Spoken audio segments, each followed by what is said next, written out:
We've got an 084. Is that confirmed? What's an 084? You've got exactly 10 minutes to decide if you really want to know. Hey YouTubers, it's Charlie, and I just posted my review of the first episode of Agents of S.H.I.E.L.D., so now I want to talk about episodes 2 and 3. We've got some details about what's going to be happening and some of the characters we're going to be meeting, as well as what's looking like the first supervillain of the season. They already have a promo for episode 2. It's called 084, and that's basically like a S.H.I.E.L.D. code reference, like police code, like 187, for alien objects. So what it looks like is something from, say, like Thor's armory, like the Tesseract or the Cosmic Cube. Obviously, I don't think it's that. I think it's just a stray alien object of great power. Not something as great as, say, the Tesseract. Otherwise, why wouldn't the Avengers be there? But during the episode, we're going to get a lot of cool Coulson backstory from this character called Commandant Camila Reyes. It turns out she was either a girlfriend or a former coworker, so I think that she's going to have some amazing Coulson stories that she'll be telling the other team members in this episode. So episode 3 is actually the big episode that I'm really looking forward to. We're going to meet a character called Dr. Franklin Hall. The team is basically, it's called the Asset, and this Franklin Hall character is the Asset. So they basically have to rush in to rescue him after he gets kidnapped. But the interesting thing is that in the Marvel Universe, this character is actually the supervillain Graviton. Obviously, during this episode, based on the description, it kind of makes it sound like he's going to turn into Graviton.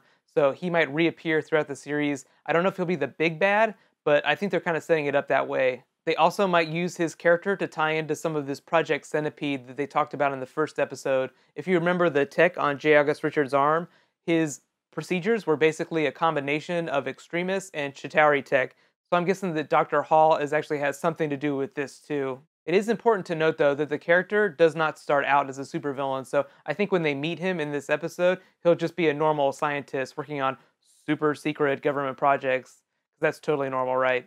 There's some other characters that they're going to have in that episode too, but they're not part of the Marvel canon, so I think that they're just going to be one-off characters or original characters that they're just going to loosely tie in. But I'm really excited about that main villain, so hopefully he will turn out to be the main villain. Speaking of big characters on the show, a lot of people like Samuel L. Jackson, Tom Hiddleston, and Sam Rockwell have talked about really wanting to appear on the show, at least in cameos.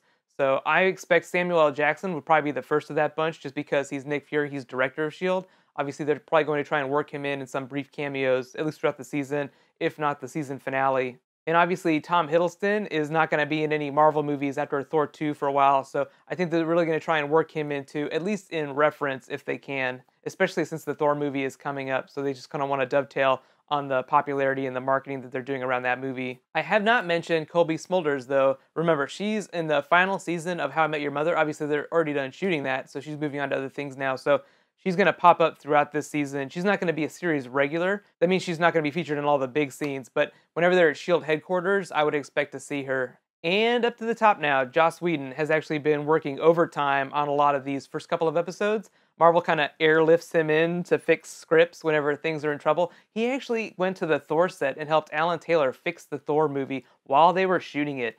That's literally how much in demand he is in the Marvel Universe right now. So he is their most precious asset. But it's totally normal for them to do a lot of rewrites, especially page 1 rewrites, when a show is brand new. So I'm not surprised that Joss Whedon has been rewriting a lot of the S.H.I.E.L.D. scripts either. So a lot of people say that might be a bad thing, but I don't think it's a bad thing at all. I totally trust Marisha Tancharoen and Jed Whedon, so it's going to be a great show. But based on a lot of this information we have about the next couple of episodes, what kind of alien tech are they going to be running into?